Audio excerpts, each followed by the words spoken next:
La Sociedad Española de Radiodifusión presenta... Ser... ¡Viva la radio! Podcast. Siempre.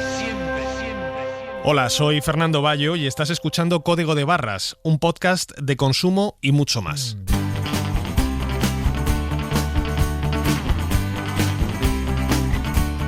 Código de Barras.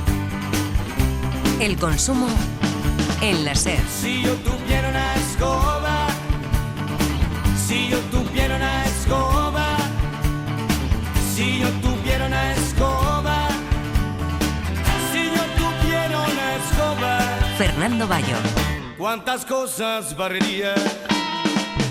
Si yo tuviera una escoba. 1964 fue un año lleno de fechas relevantes en España. Mientras Franco celebraba 25 años en el poder, Berlanga estrenaba su Verdugo y las familias de nuestro país marcaban un récord de nacimientos con casi 700.000 bebés. El equipo español viste por completo de azul, según ya hizo en otros partidos internacionales. Los rusos llevan camiseta roja y calzón blanco. También fue el año del triunfo en la Eurocopa frente a la selección soviética con goles de Pereda y Marcelino, el de la irrupción de la minifalda y el de la apertura al turismo extranjero. Desde principios de agosto, más de 15.000 coches atraviesan diariamente los puestos fronterizos franco-españoles, donde el personal de aduanas trabaja sin interrupción. España se transformaba y necesitaba abastecer de agua potable a una población que no paraba de crecer y a una industria turística que empezaba a demandar piscinas llenas en los hoteles. Quizás fue por ello que Lanzarote fuera el lugar elegido para instalar, hace ahora 6 décadas, la primera planta desaladora de agua de mar, una instalación que entonces producía 2.500 metros cúbicos diarios de agua potable en una de las islas más áridas del archipiélago canario. Javier Gregori, especialista en información científica de la cadena SER. ¿Qué tal? Muy buenas. Hola, muy bien, gracias. No parece casual, ¿no?, que Canarias fuera la elegida para estrenar un sistema que poco a poco se ha ido extendiendo por gran parte de nuestra geografía. Sí, además una isla árida, como decías. Hay que recordar que en Canarias no hay ríos como tal, sí hay riachuelos, por ejemplo hay uno perenne pero de muy bajo caudal en La Gomera, con lo cual con la llegada masiva de turistas a las Islas Canarias ya en la década de los 60, pues fue necesario conseguir agua y a un precio alto, pero el mar era una fuente importante, ¿no?, de recursos. Y decíamos, poco a poco España se ha convertido, diríamos, en un país de desaladoras. Pues sí, porque mira, España es ahora mismo el quinto país del mundo con más plantas desaladoras. Hay ya 770, entre grandes y pequeñas, porque también hay algunas bastante pequeñas, repartidas sobre todo, como decíamos, por Canarias, pero sobre todo por la costa del Mediterráneo. Y cada día producen, según el sector, 5 millones de metros cúbicos de agua desalada. Así pues, según la Asociación Española de Desalación, podrían abastecer estas 770 plantas. No significa que todas estén funcionando, depende si hay periodo de sequía o no hay periodo de sequía, pues podrían abastecer a 34 millones de personas, pero, y ahí está el pero, a un precio que llega a triplicar el del agua de los pantanos. Somos el quinto, en el mundo hay 20.000 desaladoras funcionando y el 60% de su producción se destina a suministro de agua potable para las ciudades. ¿Quiénes son las dos grandes potencias?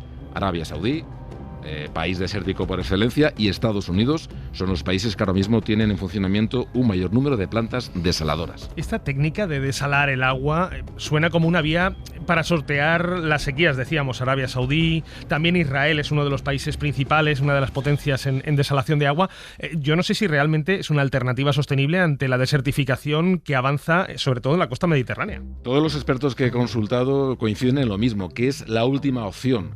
Cuando hay una sequía grave, como en España, por ejemplo en zonas de Girona, Barcelona, Almería, parte de Murcia, sur de Valencia, que arrastramos, ha mejorado bastante la situación gracias a las últimas lluvias de primavera, pero se arrastra una sequía meteorológica, según AEMET, de más de 3 años, pues son el último recurso, ¿no? Por dos temas ya hemos avanzado, y no es porque sea el más importante, el elevado precio. Producir 1.000 litros de agua desalada cuesta 70 céntimos de euro, y esto es 3 veces más que el coste del agua de los pantanos. Por lo tanto, para abaratar el precio del agua desalada, algunas plantas, esta es la solución, que sería mejor, están incorporando energías renovables como la solar.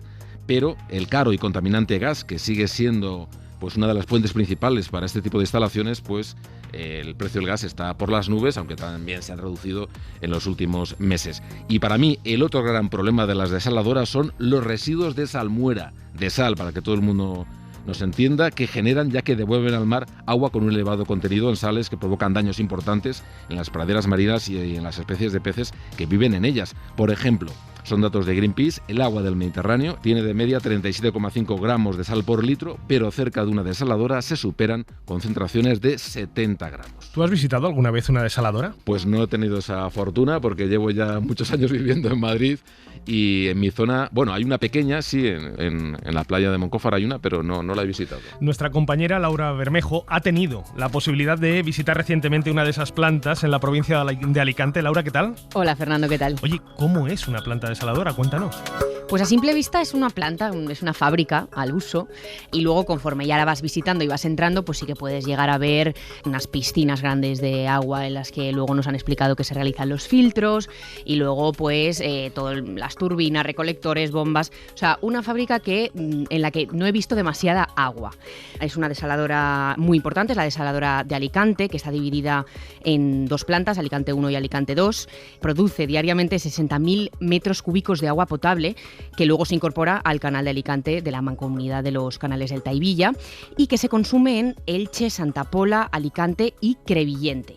Hablamos de unos 650.000 habitantes. Como te decía, son dos plantas, la primera de 2003 y la segunda de 2008, y realmente se centran en lo mismo: captar agua del mar, tratarla, desalinizarla, remineralizarla y adaptarla, por supuesto, para el consumo humano. Luego, como ya comentaba un poco Javier Gregory, el agua pues el sobrante vuelve al mar. Por este proceso me hacen un recorrido Fernando Donate, el jefe de planta, y Elena Montero, jefa del servicio de desalación en la Mancomunidad de Canales del Taivilla. Ahí hay un bombeo que lo que recoge, le llamamos cántara, que lo que recoge es un conducto de diferentes tomas horizontales, pozo entre comillas, pero no es lo mismo, no es un pozo vertical al uso, es una perforación horizontal dirigida que lo que hace es, conduce en dirección al mar entre las capas filtrantes. Hay 8 de ellos que sí entran en el mar casi unos 400 metros, pero no salen al nivel del mar, es decir, van por debajo de la zona de arena y demás. ¿Para qué? Para aprovechar el terreno que tú tienes por encima de arena y demás para hacer de filtro natural. La planta está instalada muy cerca de la costa y la toma de agua, como escuchábamos, se hace ahí mismo, en las proximidades de la planta. La captación se realiza con drenes horizontales y 22 pozos con sus respectivas bombas de agua, y de ahí el agua es impulsada a la planta, que por cierto, la planta suena algo así. Así que nuestros expertos nos lo van a ir explicando todo un poco desde fuera. Cuando el agua llega a la captación, lo primero pasa por el pretratamiento, que es un filtro por gravedad. Una filtración de las impurezas que van disueltas en agua, pero como sólido en suspensión, ¿vale? No afecta a lo que son las sales. Pues las sales van evidentemente disueltas, no podemos eliminarlas con un pretratamiento como una filtración. Es el símil de un filtro de piscina, ¿no? Lo que hace es quitar las impurezas más gruesas y que eliminarlas antes de llegar a la parte más que es más delicada de la instalación, que sería la membrana de ósmosis, donde realmente separamos la sal del agua dulce. El agua pasa por varios procesos de filtración y va a parar a la bomba de alta presión, que por supuesto sube la presión hasta la necesaria para el proceso de ósmosis inversa, que es el punto más importante de todo este proceso. Nos lo va a explicar Belén Gutiérrez, del Consejo de Dirección de AEDIR, la Asociación Española de Desalación y Reutilización. Hacer pasar a través de una membrana agua de mar, aplicamos una presión superior a la presión osmótica, hacemos pasar a través de la membrana. ¿Con qué objetivo? Con el objetivo de obtener dos corrientes. Una corriente que es lo que llamamos permeado, que es lo que va a dar lugar al agua potable o al agua que va a utilizarse para riego, y luego se obtiene otra corriente, que es lo que se conoce como concentrado, mayoritariamente se conoce como salmuera, ¿no? Para que nos lo imaginemos, son, pues, en esta fábrica que te comento, con techos muy altos, unos tubos cilíndricos, unos encima de otros, y dentro de cada uno de ellos hay 7 membranas. Va pasando de membrana en membrana, evidentemente se va concentrando de sal. La primera membrana tiene una calidad de agua permeada mucho mayor que la que tiene la última. ¿Por qué? Por la concentración gradual que va sufriendo el agua a medida que va pasando a lo largo del tubo. De estos tubos sale el 40% de permeado, de agua dulce, la utilizable, y 60% de salmuera. Por un extremo se alimenta el tubo con el agua bruta o agua de mar en bruto, y por el extremo opuesto se obtiene por el centro del tubo el permeado o agua dulce, y por el otro extremo, el que se ve inoxidable, la salmuera porque sigue estando en alta presión. De ahí, Fernando, el agua no puede consumirse directamente, tiene que remineralizarse como cualquier otra. Dado que el agua osmotizada, pues evidentemente es un agua muy baja en sales, robaría esas sales en el consumo humano, evidentemente las robaría del cuerpo, y para evitar eso pues se tiene que hacer una remineración con carbonato cálcico. Y de ahí al último paso. Ya para que sea apta para consumo humano, lo único que queda es la desinfección, es decir, garantizar la desinfección hasta el punto de almacenamiento, y luego ya ahí la empresa de distribución evidentemente tiene que mantener ese punto o esa seguridad en la desinfección. Se añade hipoclorito sódico. Para que podamos consumirla, el agua tiene que entrar dentro del circuito, dentro de los canales, en este caso en el canal del Taivilla. Desde la desaladora línea producción 1 lanzamos el agua hasta Elche, ¿vale? Ahí hay un depósito y de ahí va al canal de Alicante. La mancomunidad de los canales del Taivilla al final es un sistema de canales que distribuimos agua tanto a Murcia como a Alicante, como 2 municipios de Albacete. Entonces tiene una gran cantidad de canales y tuberías donde nosotros llegamos a los municipios, a los pueblos. En los pueblos tienen ya su depósito y nosotros les abastecemos el agua en el depósito. Y ahí ya son las compañías locales, ¿vale? Ya sean por gestión indirecta o gestión directa, que ya trasladan el agua al grifo, ¿vale? Es como la línea de baja, nosotros somos línea en alta y los ayuntamientos ya serían la línea en baja. Nosotros distribuimos línea en alta, llegamos hasta los depósitos de los distintos ayuntamientos. María José Toledo, que es gerente de aguas de Elche, una de las localidades que utiliza este agua para el consumo humano, para el consumo potable, insiste en que el mar les permite llegar al suministro siempre que falla todo lo demás. Lo que nos posibilita a las desaladoras es ser más resilientes, ¿no? Siempre para poder adaptarnos al cambio climático y poder, en caso de sequías prolongadas, tener recursos suficientes, ¿no? Lo que hacemos es tener diferentes posibilidades de recursos hídricos. Los ríos pues bajan mucho menos caudal, los embalses también bajan niveles, ¿no? Cuando no hay pluviometría, cuando no llueve. Sin embargo, las desaladoras nos permiten, porque claro, el mar no se acaba, no tiene no está tan ligado, ¿no? A estos efectos de la sequía. Laura, me ha quedado claro cómo nos llega ese agua hasta el grifo que utilizan los consumidores habituales, pero ¿qué pasa con ese 60% de agua sobrante, con esa salmuera? Sí, la salmuera se vierte al mar a menos de 1 kilómetro de la desaladora en una cala de pescadores que se llama la Cala de los Borrachos. Hay un bombeo en paralelo a la zona de vertido donde, en función de los parámetros que se están recogiendo en campo, hace aumentar ese caudal de dilución.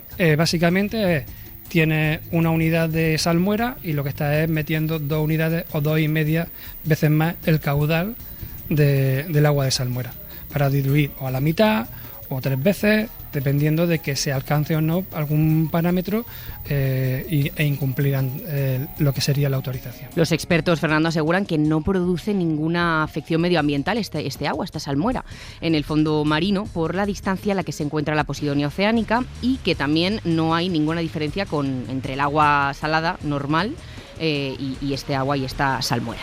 No lo puedes diferenciar realmente ni en el color, ni... Hombre, la densidad la podría comprobar, pero para eso tienes que analizarla, no lo va a ver. ¿En la boca no? Tampoco, hombre, el agua salada ya se sabe que está salada. Beber salmuera posiblemente, no sé, yo no soy incapaz de diferenciarlo entre una cosa y otra, ¿eh? Tampoco me ha dado por probarla. Bueno, Fernando, yo de momento tampoco probé el agua, pero es cierto que a simple vista, por lo que yo pude ver en ese punto de vertido en el mar, el agua no tenía un aspecto notablemente diferente. Gracias, Laura. Luis Baviano es gerente de la Asociación Española de Operadores Públicos de Abastecimiento y Saneamiento. Luis, ¿qué tal? Bienvenido a Código de Barras. Hola, buenas. ¿Realmente ese agua cargada con un exceso de sal no afecta al entorno marino? Hay afecciones. No obstante, hay medidas correctoras. Por ejemplo, la desaladora de Xavia no vierte directamente, sino que la vierte a un canal y ha servido no solo para no contaminar, sino para regenerar un espacio que en ese momento era un espacio degradado. Y hoy en día, gracias a esa conservación, se ha hecho un canal de agua, indudablemente con una salinidad un poco más alta, pero que se diluye prácticamente con controles de la Universidad de Alicante mensualmente, pues de una manera sostenible. Todo, en estas situaciones, todo recurso supone un impacto. No obstante, si se hacen las cosas medianamente bien, con una proyección y con medidas correctoras, todo eso se puede llevar a una situación exitosa. Más me preocupa a mí, y Javier lo ha resaltado, el mix energético. Es decir, yo tengo muy claro que el futuro del agua en regiones costeras y semiáridas, y más en un escenario de cambio climático, tiene que ver con la contribución de tener unos buenos recursos propios en buen estado, que a veces por hacer cosas no nos preocupamos de lo que tenemos, apostar por la economía circular, tenemos que conservar y tenemos que dar importancia al agua de mar salada. No obstante, para que esto sea un éxito, la combinación de manejo del ciclo del agua con lograr la autosuficiencia energética a través de energías renovables debe ser nuestra principal preocupación. Sí, Luis, yo te quería preguntar precisamente por esto, por las energías renovables, que yo sé que tú eres un gran defensor. Ahora mismo es rentable y ya económicamente o podrá serlo digamos en un corto plazo, introducir la energía solar, la energía eólica en plantas desaladoras para no tener esta doble afección al medio ambiente, es decir, por un lado la salmuera y por otro la contaminación que produce el uso masivo de combustibles fósiles. ¿Es rentable? ¿Lo va a ser? ¿Cuál sería el mensaje básico para aquellos alcaldes que nos estén oyendo y que estén ahora intentando montar una desaladora? El mensaje a los alcaldes que se unan y que no piensen en una desaladora para un municipio, sino que lo piensen en términos comarcales. ¿Por qué te digo esto, Javier? Porque lo que tiene que haber es un intercambio de las zonas interiores que poseen terrenos más adaptados para las energías renovables a cambio de agua, con las zonas de costa próximas, indudablemente, que aportarían la desalación.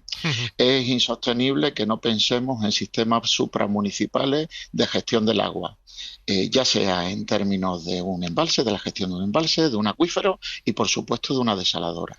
Llegará a un punto que un terreno costero situado a 10 kilómetros, 20 kilómetros de un municipio que no tenga costa, se pueda ver incrementado su recurso con ese recurso. Y a cambio, esas zonas que tendrán tierras más baldías, más adaptables para las energías renovables, aportarán esa energía renovable. Estamos hablando de que cada vez más tenemos que ir a conceptos más comarcales de gestión del recurso y de la energía. Pero en ningún caso intercambios a larga distancia. Eso es imposible. España tiene una orografía tremenda. Los gastos de bombeo, de supervisión de la infraestructura, etcétera, etcétera, son cada vez más insostenibles. Además, los problemas de gobernanza y de climatología. Pues Luis Baviano, gerente de la Asociación Española de Operadores Públicos de Abastecimiento y Saneamiento de Aguas. Muchísimas gracias por haberte pasado hoy por Código de Barras.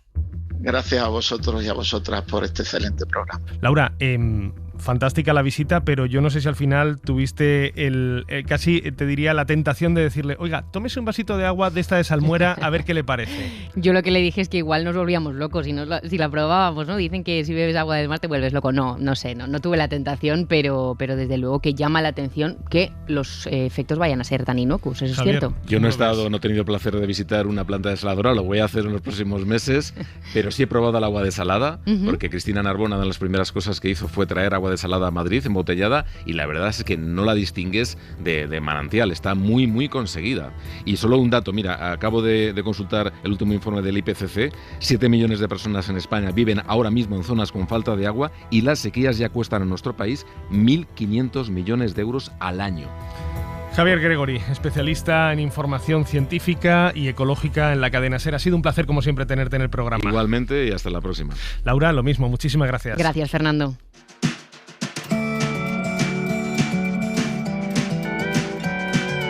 Síguenos en Twitter, en Facebook y en Instagram, @Código de Barras. Y escúchanos siempre que quieras en SER Podcast y en la web de la SER.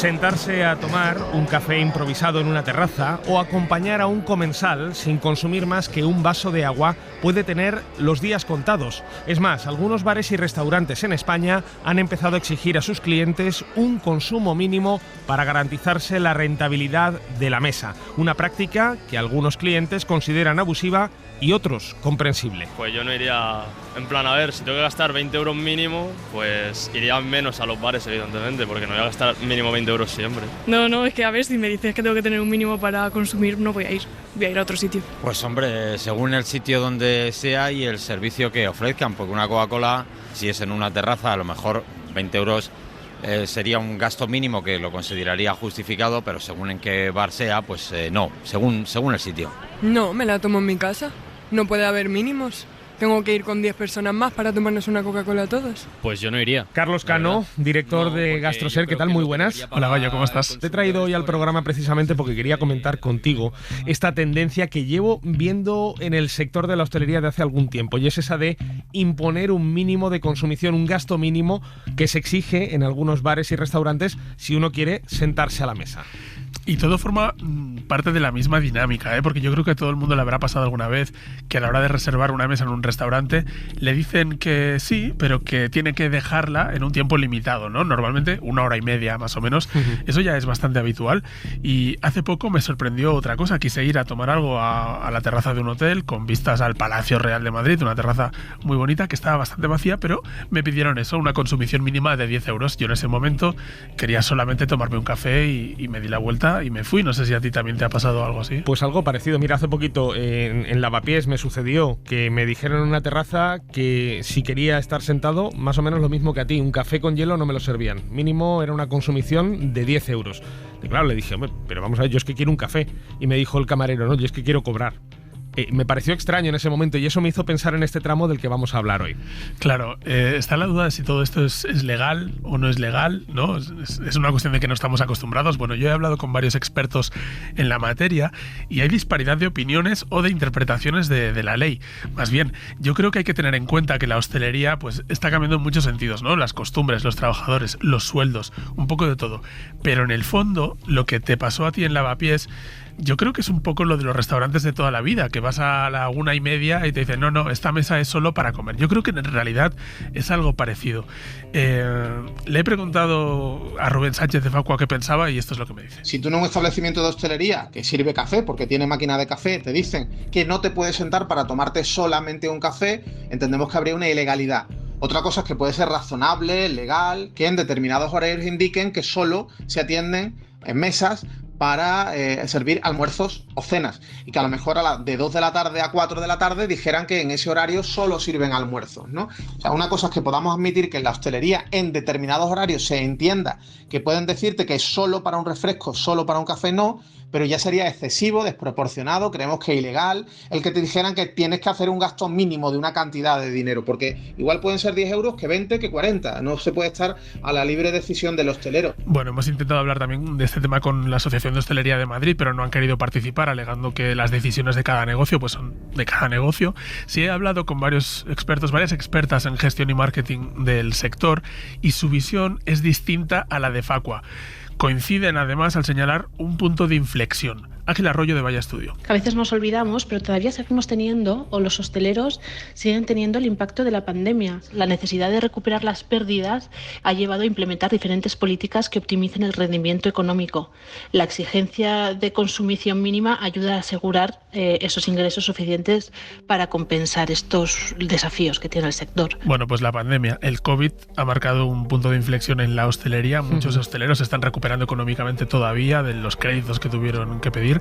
Y no solo eso, en ese momento aprendieron a optimizar la rentabilidad de sus negocios, de sus locales, y de la misma manera que los trabajadores aprendieron a exigir mejores condiciones y mejores sueldos, pues ellos han tenido que cambiar un poco los métodos, ¿no? Y eso requiere un cambio de modelo, sobre todo en sitios céntricos o sitios especiales. La gestión eficiente de espacios se ha vuelto crucial para la rentabilidad de los negocios hosteleros hoy en día.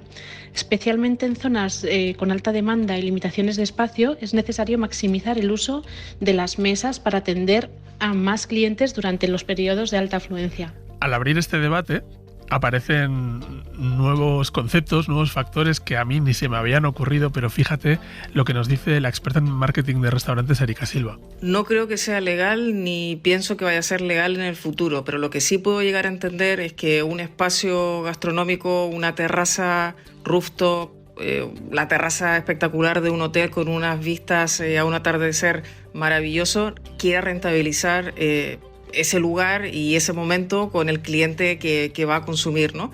De hecho, no vemos mal cuando compramos la entrada a un concierto y queremos las mejores ubicaciones o vamos en un avión y queremos tener una experiencia más premium, pagamos el doble, el triple.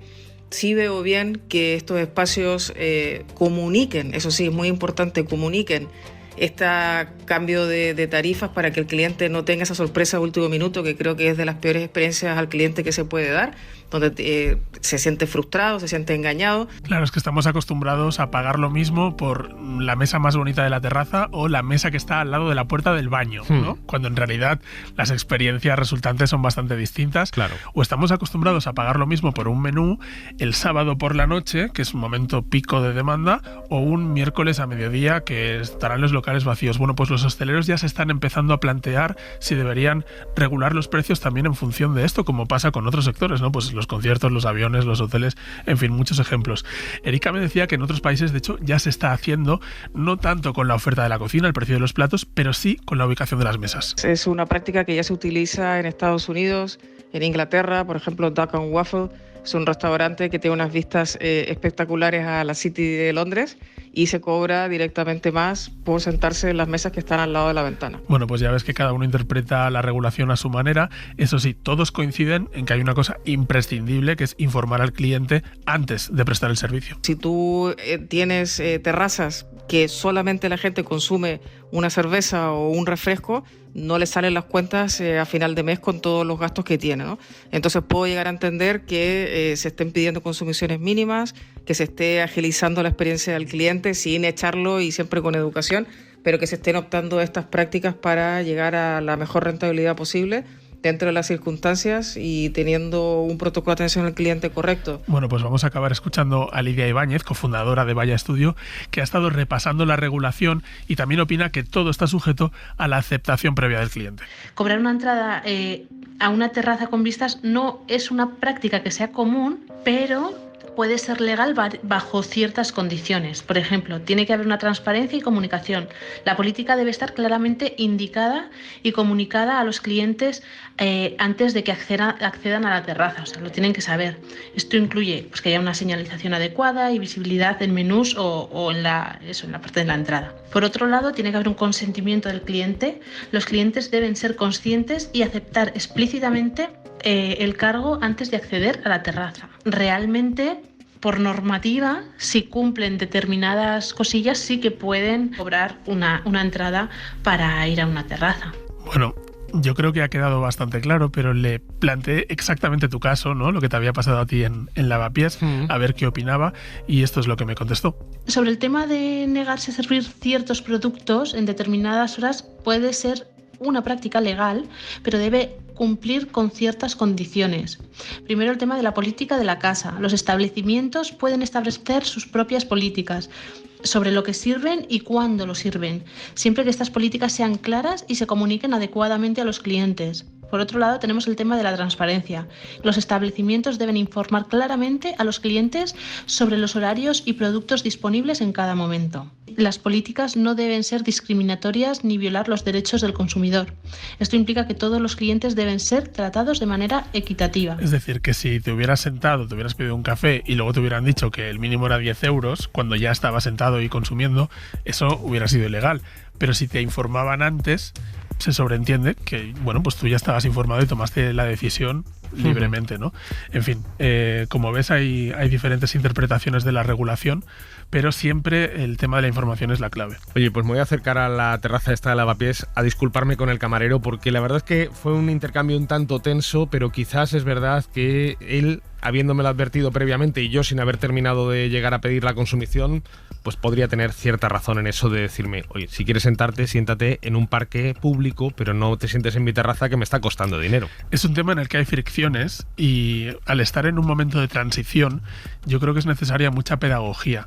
Los clientes tenemos que estar un poco abiertos a escuchar las nuevas necesidades de los hosteleros, de la misma manera que también nos solidarizamos con los trabajadores que exigen jornadas ajustadas a la ley, con sueldos ajustados a la ley, ¿no? En fin, es un sistema que está cambiando, yo creo que para bien, pero que, claro, hay un periodo de adaptación y estamos justamente ahí.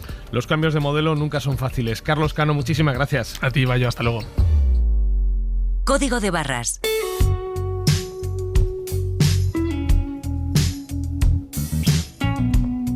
En unos segundos abrimos nuestro consultorio. Si usted tiene cualquier duda o reclamo de consumo, envíenosla a códigodebarras@cadenaser.com o escríbanos un WhatsApp al teléfono del programa al 679 01 7014.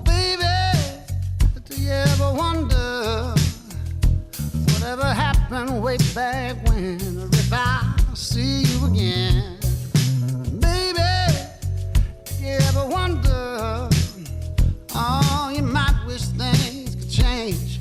I know this might sound strange, but I think I'm in love with you. I didn't know it at the time. I know what I want. Suscríbete a Código de Barras. Todos los episodios y contenidos adicionales en la app de Cadena Ser y en nuestros canales de Apple Podcast, Spotify, iVoox, Google Podcast y YouTube. Escúchanos en directo en la Ser los domingos a las 6 de la mañana.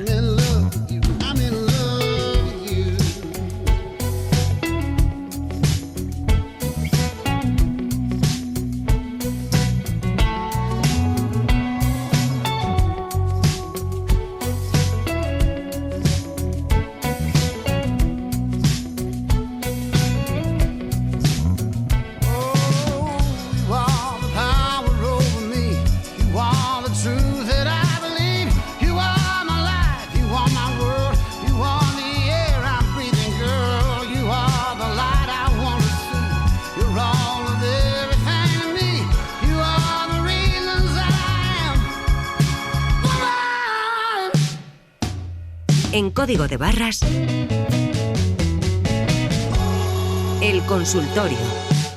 Esta semana con José Carlos Cutiño, de la OCU. José Carlos, ¿qué tal? Bienvenido de vuelta al programa. Hola, muy buenas, ¿qué tal? Encantado de estar con vosotros. Y nosotros encantados de tenerte en el programa. Mira, la primera consulta nos la ha enviado Pilar desde Cuenca.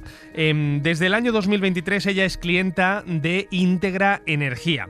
En abril de este año recibió una factura con un aumento significativo del coste de la luz. La empresa asegura que se debe a que le hicieron un nuevo contrato, pero ella alega que nunca recibió copia de ese contrato y la compañía continúa dándole largas para que ella tenga una copia. Parece que ahora ya finalmente la ha conseguido y aún así las condiciones no le convencen. Después de mucho insistir me manda este correo y claro, pues me pone unas condiciones que a mí no me interesan.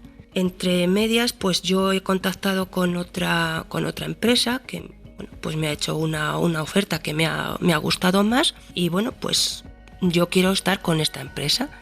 Y le digo a esta gente que no quiero seguir con ellos, que yo he visto otra oferta que me ha gustado más. Y me dicen que me van a penalizar. Con lo cual, ¿cuál es la penalización si yo no tengo ningún contrato firmado ya con ellos? Que yo no quiero seguir con ellos. Lo que Pilar nos dice es que efectivamente a ella no le ha llegado copia de ese supuesto nuevo contrato, que no quiere estar con ellos más y la empresa la quiere penalizar por abandonar el servicio. ¿Tienen derecho a hacerlo?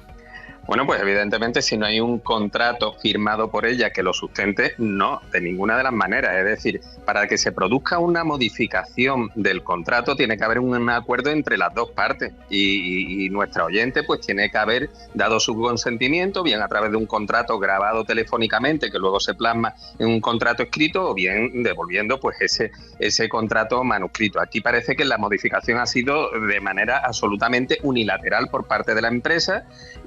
No se le comunica, no se le informa, no se toma su consentimiento, incluso el contrato que se le manda es un contrato sin firma. Evidentemente, aquí nuestra oyente no está vinculada por un contrato que no ha firmado, a ella se le han cambiado las condiciones del contrato que tenía ella debía, si no se le ha modificado, si no se le ha comunicado fehacientemente esta modificación, lo que se tendría que haber dado es una prórroga del contrato anterior y, por lo tanto, ante esa modificación unilateral que hace la compañía, ella está en su derecho de rescindir el actual contrato y contratar con la empresa comercializadora que ella elija. Lo que sí es cierto que ella debe de hacer una comunicación expresa a la comercializadora indicándole que ante la modificación unilateral de las condiciones del contrato por parte de la compañía, ella procede a dar de baja dicho contrato por no estar de acuerdo con las mismas.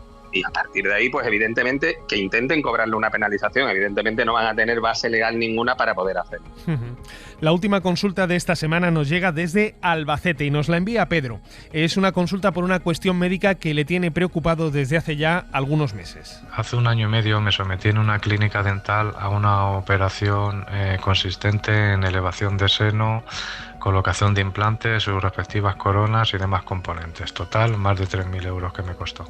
Sin embargo, en diciembre el dentista tuvo que retirar todo porque dice que mi cuerpo había rechazado el hueso implantado y la única solución que me da es que ha vuelto a presupuestarme todo al mismo precio. Según el dentista, al ser un rechazo no puede aprovecharse nada ni esterilizarse porque podría haber bacterias, y dice que para un rechazo no existen garantías, que no es culpa suya, aunque tampoco es mía, puesto que yo he seguido todas las instrucciones del especialista. Pero él dice que para eso firmé un consentimiento informando que en caso de rechazo corre a cuenta del cliente. Bueno, pues más allá de que la situación es complicada porque es doloroso escuchar a alguien que tiene un problema médico desde hace tantos meses sin resolver, no sé si haya algo que Pedro pueda hacer para tratar de no solamente solucionar su problema médico, sino también su problema como consumidor, como usuario de un servicio médico. Claro, aquí es que nos encontramos, es realmente una situación complicada porque aquí intervienen factores que no son propiamente los de una relación de consumo, ¿no? Los factores relacionados con la salud, bueno, pues hay muchas veces cuestiones que son aleatorias, que no dependen realmente ni de que se haya producido una mala praxis por parte del facultativo, ni de que haya una mala calidad de producto, sino que son cuestiones puramente fisiológicas. Pero claro, esto no puede ser un cajón desastre donde se pueda justificar cualquier tipo de incidencia a la hora de prestar un servicio que evidentemente es muy necesario en este caso y además bastante costoso. Yo en este caso recomendaría a nuestro oyente que se hiciera con un dictamen pericial de un perito odontólogo o de otro odontólogo que estableciera la razón de ese rechazo. Si realmente estamos hablando de una cuestión fisiológica que por lo tanto no puede ser imputable al odontólogo, que por lo tanto no generaría su responsabilidad y que estaría amparada dentro de ese consentimiento informado del que hablamos, de las posibilidades que hay de que un tratamiento de esta naturaleza pues pueda no tener un buen fin por razones que son puramente médicas, que no son razones de mala praxis, y determinar cuál ha sido esa causa final y a partir de ahí poder establecer un principio de responsabilidad si lo hubiera por parte del odontólogo para de alguna manera solucionar este problema en garantía, porque claro, también aquí se plantean otro tipo de cuestiones. Si ha habido un rechazo primero, podría producirse un rechazo segundo también, es decir, esto hay que explicarlo más, esto hay que argumentarlo más, diagnosticarlo de una manera más completa y a partir de ahí poder tomar una decisión si reclamar esa, digamos, garantía, entre comillas, por el servicio prestado o si realmente estaríamos dentro del ámbito de lo que puede ser la casuística médica amparada por ese consentimiento informado de las posibles incidencias que se pueden dar sin que exista responsabilidad por parte del profesional. Pues ahí está la respuesta para Pedro y también para Pilar. José Carlos Cutiño, asesor jurídico de la OCU, como siempre, muchísimas gracias. Gracias a vosotros, un placer.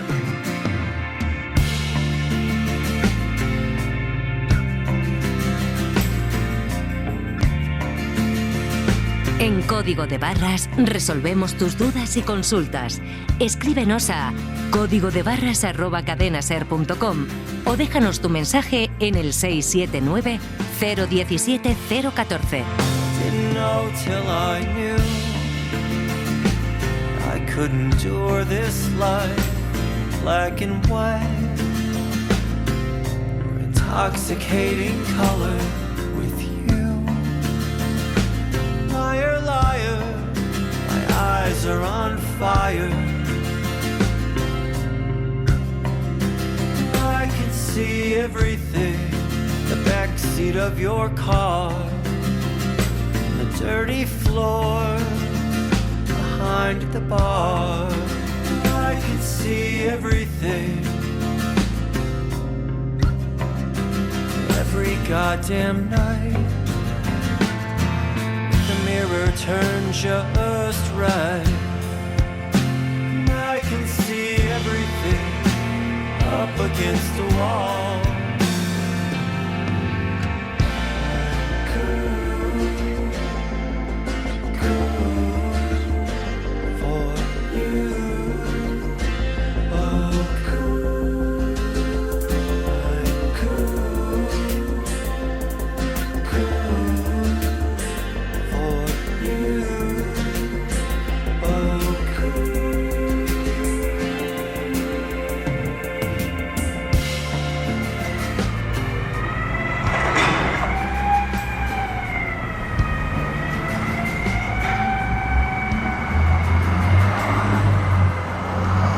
Calcular el número de envases de plástico que se reciclan en España cada año no es una tarea fácil. Ni siquiera el Ministerio de Transición Ecológica sabe cuántas de las botellas vendidas acaban en el contenedor amarillo. Conocer esa cifra es muy importante, no solo porque lo exija Bruselas, sino también porque la Ley de Residuos y Suelos Contaminados del año 2022 establece un objetivo de reciclaje del 70% para los envases de plástico. Si ese mínimo no se alcanza, la normativa contempla la implantación de un nuevo sistema de depósito y retorno de envases, un modelo presente en decenas de países vecinos, pero que España abandonó hace años, priorizando el reciclaje sobre la reutilización.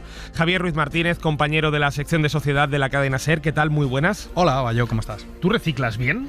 Bueno, yo lo intento. No es fácil, porque lo primero que hay que decir es que en determinadas zonas de España, sobre todo las rurales, no hay tantos contenedores como debería. De hecho, ese es uno de los frenos que tienen muchos españoles, los que viven en zonas más alejadas de las zonas urbanas, para poder hacer bien el reciclaje. Mira, Ecoembes, que es la organización sin ánimo de lucro que gestiona el reciclaje de los residuos del contenedor amarillo y el azul, dice que sí, que reciclamos bien, y le pone datos a esto. Mira, el año pasado, por ejemplo, se reciclaron 1.683.000 toneladas de estos envases que se convirtieron en nueva materia prima después para textiles, tuberías, mobiliario urbano y sobre todo nuevos envases, luego te lo cuento. El 73% de estas toneladas proceden de la recogida separada en 650.000 contenedores amarillos y azules que hay en las calles y plazas de nuestro país. Y todo esto, explica Ecoembes, evita la emisión de 1,7 millones de toneladas de CO2 a la atmósfera. De hecho, recuerdo que hace poco hablábamos de una encuesta de 40dB para la cadena SER y para El País que decía que un 13% de los españoles encuestados asegura que no recicla. No sé si dan alguna razón para esto. Sí, en la mayoría de los casos es esta que te decía al principio. No lo hacen porque dicen que no tienen contenedores de reciclaje cerca de sus casas. Esto pasa sobre todo en comunidades autónomas como Galicia, es la que estaba señalada más en rojo en el mapa, debido sobre todo a estas zonas, amplias zonas rurales que tiene, también en Asturias y en otras comunidades autónomas. Pero la mayoría de este 13% que dice que no recicla, dice que es porque cree que los materiales reciclados no se procesan adecuadamente o se mezclan en las plantas de reciclaje. Cristina Muñoz, de Ecoembes, le preguntamos por esto y dice que no es cierto. Es verdad que es una actividad que está muy consolidada, muy asentada, pero todavía existen algunos mitos o ciertas dudas. Uno de los mitos extendidos, por suerte cada vez menos, es que todo se junta, no vale para nada, no se convierte en nuevas cosas, ¿no?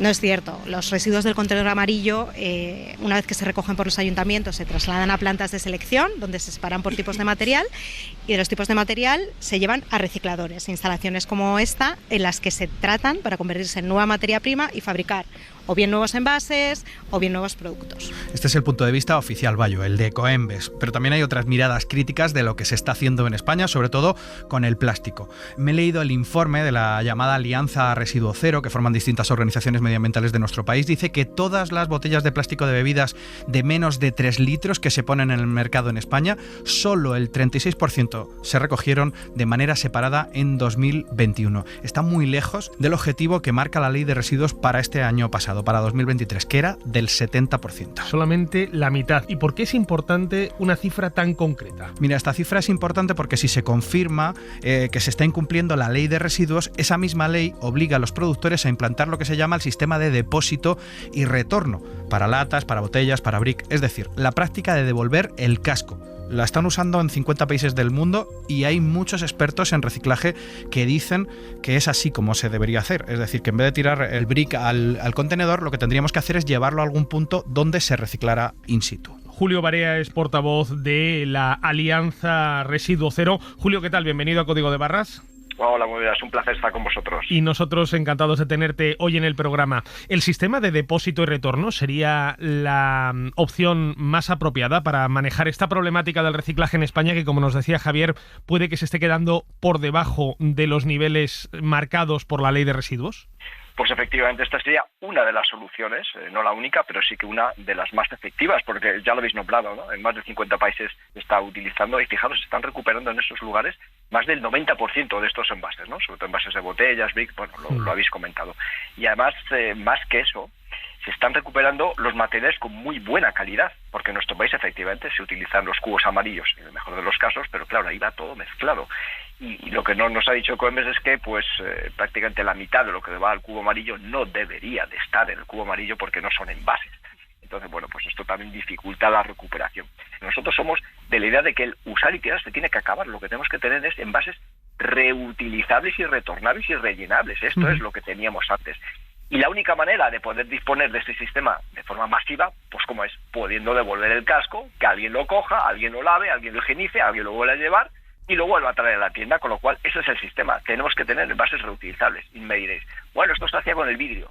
Sí, por supuesto, el vidrio se tiene que seguir metiendo en ese sistema, pero en muchos de estos países que habéis nombrado, el propio plástico también es retornable, rellenable y reutilizable. ¿Por qué? Porque, bueno, las botellas son un poquito más gruesas y se pueden utilizar estas botellas de refresco, de agua o de lo que sea, bueno, pues hasta 40 veces. Fijaros la ventaja que esto supone. Estaríamos hablando en ese caso, Julio, de reutilizar esas botellas con un lavado, una higienización lógica, pero no el descomponerlas en trocitos, fundirlas y refundirlas en una nueva botella. Exactamente, esto sería la premisa, esto sería lo primero que tenemos que hacer. La otra parte del reciclaje, que está bien que sigamos reciclando, pero el reciclaje, lo hemos demostrado en Greenpeace en muchas ocasiones, no es la solución y dado la magnitud del problema que tenemos con los plásticos, no es ninguna solución. Tenemos que seguir reciclando, por supuesto, pero que tenemos que apostar por otras medidas antes que el reciclaje, por supuesto que también. Y una de ellas es, y muy sencilla, la reutilización. Hablaba yo antes, Julio, de esa oficialidad, ¿no?, de Coembes y del Ministerio, de las distintas empresas recicladoras, y claro, nos decían, no debemos de trasladar a la ciudadanía el mensaje de que no se recicla, porque ese mensaje es peligroso porque solo conduce al desánimo de la persona que ahora mismo nos está escuchando. ¿Tú sobre eso qué opinas? Por supuesto que no, por supuesto que no. Nosotros tenemos que seguir separando lo máximo posible, eso está claro. Nosotros no pedimos o no estamos diciendo que el reciclaje es un desastre, ¿no? Está claro que el reciclaje es necesario, pero no es, o no se puede basar todas nuestras expectativas de recuperar los materiales solo en el reciclaje, porque lo estamos viendo, no funciona, no es lo suficientemente efectivo, no es lo suficientemente, pues capaz de recuperar todos esos materiales, lo estamos viendo, ¿no? Y hay precisamente este estudio que estamos diciendo, incluso la recuperación de esos materiales es deficiente, es poca y además de mala calidad, que esto nunca lo decimos, pero es que ahora mismo, para poder rehacer una botella, por ejemplo, de PET, una botella pues de refresco, una botella de agua mineral, bueno, pues necesitar ese PET recuperado, que tampoco lo hay, no hay suficiente, no lo hay ni en cantidad en nuestro país, ni en calidad. ¿Y sabéis de dónde tiene que venir esto? Pues viene de otros países, como por ejemplo Alemania, que tiene un sistema de devolución y retorno en el cual pues se recupera mucho mejor esa materia. Julio, hablabas hace un momento de los plásticos y las botellas PET, en las que suele venir los refrescos o el agua embotellada, y que forma parte en gran medida de esa separación de residuos que hacemos en casa, porque nuestro compañero Javier ha estado precisamente visitando, Javi, una planta donde se dedican no solamente a separar, sino a reciclar parte de ese plástico que luego se convierte en otros objetos, no sé si en otras botellas, ¿verdad? Efectivamente, es un lugar, en realidad son dos plantas en los que les llega ese plástico ya separado para lo que ellos llaman reciclar. Ahí sí que estaríamos hablando verdaderamente de reciclaje. Un reportaje, Bayo, muy ruidoso. He estado no en una, sino en 2 plantas, porque en realidad el reciclaje, este proceso es mucho más amplio, en 2 plantas que están en Tarancón, en Cuenca, y en las que el responsable de una de las fábricas me enseñó, y esto era lo que te quería contar, las balas de plástico reciclado que entraban a la planta. Y cuando estábamos viendo una de esas balas, imagínatela gigantesca, llena de botellas de distintos tipos, de distintos colores, me fijaba yo en una cosa, y hacía una cosa que hacemos mucho los periodistas, que es interrumpir al que está hablando. Y esto es lo que pasaba. Y entonces a nosotros llega una mezcla donde aparecen botellas, aparecen bandejas, puede aparecer algo de Tetrabric, nunca supera un 6, un 7%. Eso que veo ahí rojo parece un Tetrabric de tomate. O sea que claro. eso no debería de estar ahí. En un cierto porcentaje puede venir. No hay ningún problema. Nosotros somos capaces de, independientemente del mix que tú traigas en la vara, sacar siempre la misma calidad. Con lo cual, que venga un porcentaje de Tetrabric, no hay ningún problema. Yo lo separaré y se lo mandaré a un reciclador. Con mucha paciencia nos contaba, ya ves que yo le señalaba que había un bote como si yo estuviera descubriendo ahí un poco la pólvora, y por si acaso se rompía la cadena de reciclado, pero ya has visto que no, que además tienen máquinas y muy modernas para separar ese brick de tomate para que, digámoslo así, no ensucie el resto de la mezcla. Métodos mecánicos, y luego utilizamos detectores ópticos que a través del espectro de la luz que pasa a través del producto podemos diferenciar tanto el color como el tipo de material. Detectores ópticos, esto es un robot, no es una persona, ¿no? Es un robot, y aparte ahora con algo que está muy de moda, que es la inteligencia artificial, tenemos un software que es capaz de reconocer incluso las formas de si es una botella o si es un Tetrabric o si es una bandeja de frutas. Javi, tú estos audios los estás preparando porque estás, de hecho, actualizándote con un reportaje para Crónica 24/7 que vamos a poder encontrar muy pronto en la plataforma de podcast de Ser Podcast, ¿no? Así es, 24/7, y un reportaje amplio en el que hemos hecho esta visita, un reportaje en el que vamos a intentar contar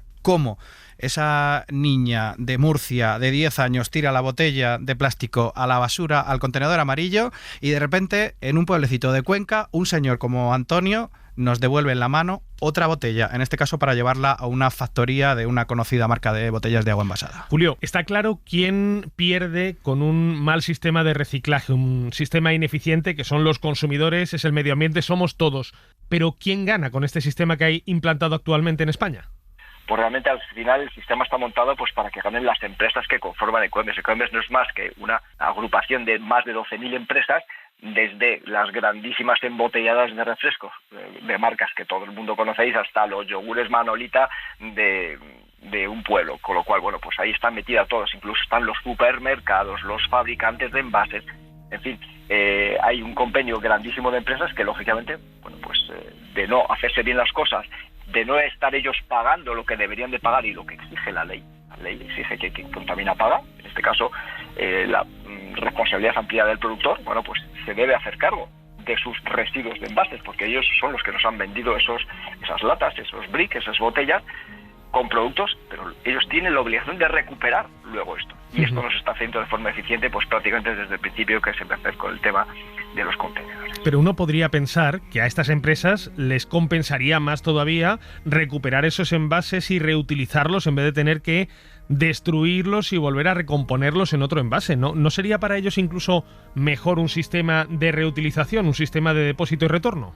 Y de hecho ya hay grandes empresas, que tampoco vamos a nombrar, bueno, porque ya están con esa película. Lo que pasa es que dentro de Ecoembes hay muchas voces, muchas fuerzas, y ahora mismo quizás no sean estas empresas las que están frenando el sistema, sino que en este caso pues son otros colectivos, como por ejemplo los grandes supermercados, que se niegan a hacerse cargo pues de esas recogidas, ¿no? Cuando, bueno, pues realmente deberían de estar haciéndolo. Y en fin, bueno, pues es un sistema que a la postre, y lo estamos diciendo con este informe nuevo que presentamos, pues pensamos que en escasamente 2 años y medio en nuestro país vamos a volver a poder disfrutar de devolver el casco. Julio Barea, portavoz de la Alianza Residuo Cero, ha sido un placer tenerte hoy en Código de Barras con estas explicaciones sobre los pros y también las muchas carencias del sistema de reciclaje de plásticos en nuestro país. Gracias por haberte pasado por Código de Barras. Gracias a vosotros, un saludo. Y Javi, nada, a ver qué tal queda ese reportaje, ya me avisarás cuando lo tengas, que no me lo pienso perder. Un abrazo, vaya. Código de Barras. El consumo en la SER. Turned on the radio and Nos vamos ya. En la producción esta semana han estado Miguel Ángel Pérez y Laura Bermejo. En la técnica, José María Sendra y Andrés Galarraga. Y en el diseño sonoro, Marcos Granado. Ya saben que pueden recuperar este y todos los episodios de Código de Barras en Ser Podcast y en el resto de las plataformas de audio donde pueden buscarnos con ese nombre, Código de Barras. Nos volvemos a escuchar el próximo domingo. Hasta entonces, como siempre, feliz semana y recuerden, consuman con cabeza. Fernando Bayo.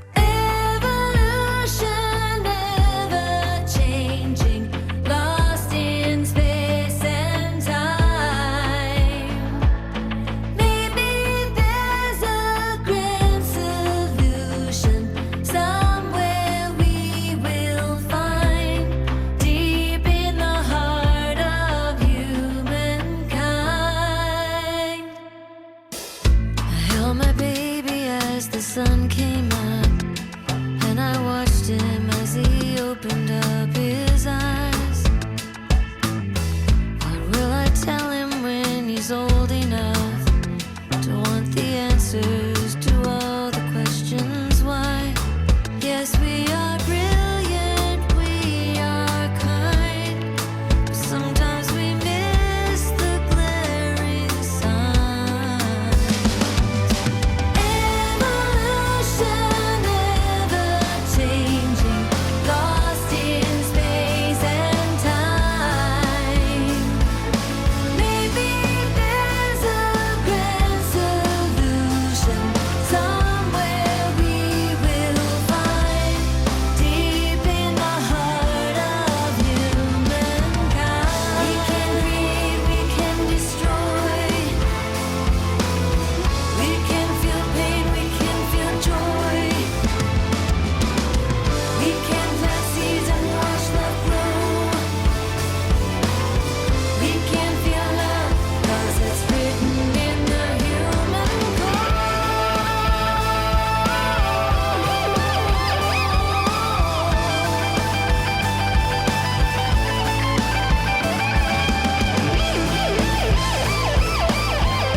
We are passengers and there's no one at the wheel.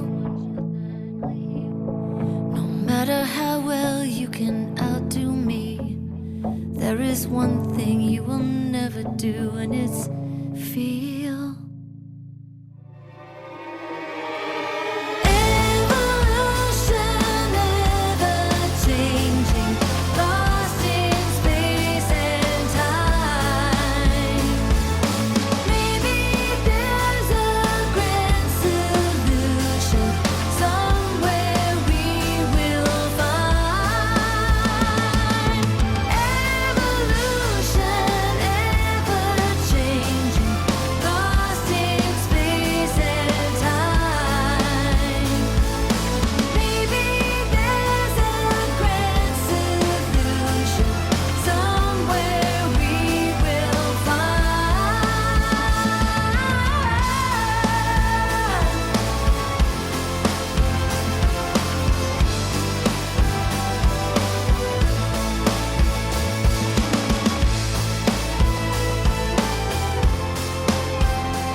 Cadena Ser.